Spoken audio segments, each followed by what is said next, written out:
Mercredi dernier, le pays l'apprenait. Pour leur palais, Brigitte et Emmanuel Macron vont acheter, je cite, 900 assiettes de présentation et 300 assiettes à pain, correspondant, je cite toujours, à l'idée du changement portée par la présidence. Je m'en félicite, même si j'ignore pour ma part à quoi ressemblent des assiettes à pain et des assiettes de présentation. Ce ne sont pas à coup sûr de vulgaires écuelles, il en coûterait en effet plus de 500 000 €. Il recevrait et qu'il saluerait les représentants de la presse française et internationale qui s'est intéressée très tôt à Caroline Pigozzi de cette Paris aventure Match. étonnante. Il y avait Serge Wimbert aussi, le patron de Sanofi, qui est un ami d'Emmanuel Macron. De ce côté, depuis un an, vous avez énormément investi. Votre gouvernement a supprimé l'impôt sur la fortune, a diminué la taxe sur les dividendes et en finira bientôt avec l'exit tax. Mais c'est pour le bien de la France. Nous avons aussi une volonté commune d'avancer sur les diagnostics, traitements et vaccins. Et sur ce sujet, nous avons là aussi engagé depuis plusieurs semaines un travail en profondeur avec l'Organisation mondiale de la santé, plusieurs fonds thématiques, des grandes organisations et fondations publiques et privées. Et nous aurons l'occasion demain, en début d'après-midi, avec l'Organisation mondiale de la santé, de lancer cette initiative qui, elle aussi, s'inscrit dans une cohérence européenne, puisqu'après le lancement de demain, nous aurons le 4 mai prochain la conférence de financement de cette initiative qui sera conduite avec la présidente de la Commission européenne, Ursula von der Leyen. Vous allez proposer un autotest de dépistage du Covid-19, peu coûteux d'ailleurs et utilisable avec son smartphone. Comme vous l'avez dit, Sanofi s'est engagé à fond, depuis le début de cette épidémie, sur des vaccins, pas qu'un d'ailleurs, on en a deux. On a deux technologies différentes pour les vaccins. On a un vaccin classique et puis un vaccin mRNA qui est un petit peu plus innovant. Olivier Bogido, qu'on puisse aller aussi vite, parce qu'on a coutume de dire qu'un vaccin nouveau, ça met 8 à 10 ans pour être parfaitement sécurisé. Qu'est-ce qui s'est passé dans les technologies du vaccin pour que ça puisse se faire en 18 mois Parce que ça pose une question au niveau de la sécurité. Alors, si on n'était pas en crise, je pense qu'on mettrait beaucoup plus de temps, il faut le dire. En France, le 30 mars, vous aviez fait savoir par communiqué que votre laboratoire s'était engagé à maintenir une capacité de production suffisante pour être en mesure de pouvoir fournir, le moment venu, les doses nécessaires. Mais vous ajoutiez, à ce jour, les preuves cliniques sont insuffisantes pour tirer des conclusions sur l'efficacité clinique ou la sécurité d'utilisation de l'hydroxychloroquine dans la prise en charge de l'infection Covid-19. La balance bénéfice-risque du Plaquenil n'est pas encore connu à ce jour, mais vous inondez le marché ? Non, on n'inonde pas le marché. En fait, on a eu une attitude responsable. On est un producteur de médicaments. On a vu des signaux positifs sur certaines études chinoises ou à Marseille. Et à ce moment-là, on s'est dit, est-ce qu'on est en capacité de le produire ? Et oui, on était en capacité de le produire. Est-ce qu'on était en capacité de le donner ? Oui.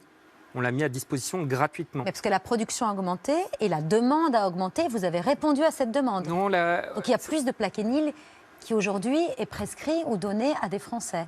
En fait, ce qui s'est passé, c'est que quand on a vu des signaux positifs, le gouvernement français, le ministre de la Santé, a mis avec le Haut Conseil pour la santé publique une dérogation pour pouvoir le fournir à des établissements de santé qui pourraient le donner à un certain type de patients. Ils se sont retournés vers nous en nous disant « est-ce que vous accepteriez de le fournir ?» Évidemment, c'est notre mission, c'est notre responsabilité de donner un médicament. Et on a même dit, on vous le donnera gratuitement. Et on l'a donné dans ces conditions-là. Il y a eu un pic de consommation, effectivement. On a donné ce médicament à un certain nombre d'hôpitaux. Pas énormément, hein. J'avais indiqué à cette époque-là qu'on avait un stock de 300 000 boîtes de Plaquenil. Une boîte, c'était pour un patient. On en a environ 80 000 qui ont été livrés aux hôpitaux. Mais pourquoi se communiquer ? Parce qu'en gros, en résumé, c'est on en fabrique, mais on n'y croit pas. Non, c'est pas. En tout cas, on ne sait pas ce que ça va donner, quoi. Non, mais c'est là aussi une attitude responsable. On s'est mis en situation de pouvoir le donner rapidement, mais comme vous, comme nous tous, j'attends les résultats des études cliniques qui sont en cours. Et il y en a beaucoup. C'est une sacrée responsabilité quand même de fournir un médicament dont on n'est pas sûr de l'efficacité, en tout cas dans ce cas précis. Vous savez, au moment où on donnait ce médicament, fin mars, l'idée c'était de baisser la pression qu'il y avait dans les lits de réanimation. C'était de trouver une solution pour éviter que les patients aillent en réanimation. Il y avait des signaux favorables. Maintenant, il y a des études en cours. Des études qui sont chez des patients sévères, chez des moins sévères, chez des patients à domicile, chez des patients à l'hôpital. On va pouvoir définir dans quelle population ce traitement est le plus efficace. Et comme vous, j'espère qu'il le sera et qu'on pourra le donner. N'échangez pas d'informations avec d'autres, je sais pas moi, Bill Gates et sa fondation qui cherchent, ou d'autres, tant d'autres qui cherchent des vaccins, qui travaillent sur les vaccins. On parle avec chacun pour savoir les capacités de production, parce qu'il y a un point qu'il faut bien que vous notiez aussi et que les Français doivent comprendre. Un sujet qui m'a surpris, je vous le dis. Pénurie de médicaments dans notre pays. Comment est-ce possible? Avec une industrie pharmaceutique qui fonctionne très très bien, qui fait beaucoup de bénéfices. Pénurie de médicaments. Professeur Berenbaum, je rappelle que vous êtes chef du service de rhumatologie à l'hôpital Saint-Antoine à Paris. Il y a réellement une pénurie de certains médicaments? Absolument, et de plus en plus. Alors là, on fait face à une pénurie de cortisone, qui n'est pas une pénurie sèche dans le sens où on arrive à finir par en trouver en général, avec beaucoup de difficultés en pharmacie. Mais il existe de plus en plus de pénuries de médicaments en France pour diverses raisons. Pour diverses raisons. Je vais revenir sur la cortisone. Est-ce que c'est la même chose ailleurs en Europe? Absolument. Dans de nombreux pays européens, ils sont confrontés au même problème. Je prends pour exemple la Belgique, qui vient de voter il y a un mois environ une loi pour essayer de contrer ce problème de pénurie. Mais alors pourquoi assistons-nous, vivons-nous cette pénurie de médicaments? Alors il y a deux types de pénuries. Il y a une pénurie qui est directement organisée par les laboratoires pharmaceutiques, quand ce sont des multinationales pour lesquelles il n'y a pas de générique. Et dans ce cas, eh bien, pour des raisons économiques, si le produit n'est pas suffisamment cher, eh bien, il est retiré du marché. Je prends pour exemple la cortisone en injection pour les infiltrations. Ah bon? C'est pas rentable. Une boîte, ça vaut moins de 3 €. Donc, comme ce sont des multinationales, ils voient pas vraiment l'intérêt économique par rapport à ça. Scandale, donc, ça. ils retirent ça du marché. Mais les pénuries les plus importantes sont des pénuries de médicaments dits d'intérêt thérapeutique majeur, pour lesquels, eh bien, il peut y avoir un grain de sable depuis la production jusqu'à la pharmacie. Oui. Et donc, finalement, vous vous retrouvez face à un système qui est en tension, parce que ça, si vous voulez, vous êtes dans un système où il n'y a pas de marge, dans le sens où vous avez une difficulté de production. Ensuite, ça arrive à l'usine de fabrication.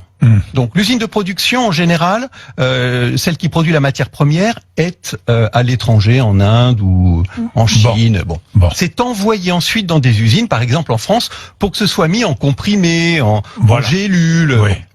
Ensuite, une fois que c'est produit, eh bien, c'est donné à des grossistes répartiteurs, ou bien vendu directement par les laboratoires pharmaceutiques, des génériqueurs. Par exemple, pour la cortisone, il y a 9 génériqueurs et il y a une entreprise Sanofi. Et donc, en fait, ce produit ensuite est amené aux pharmacies par ces grossistes répartiteurs.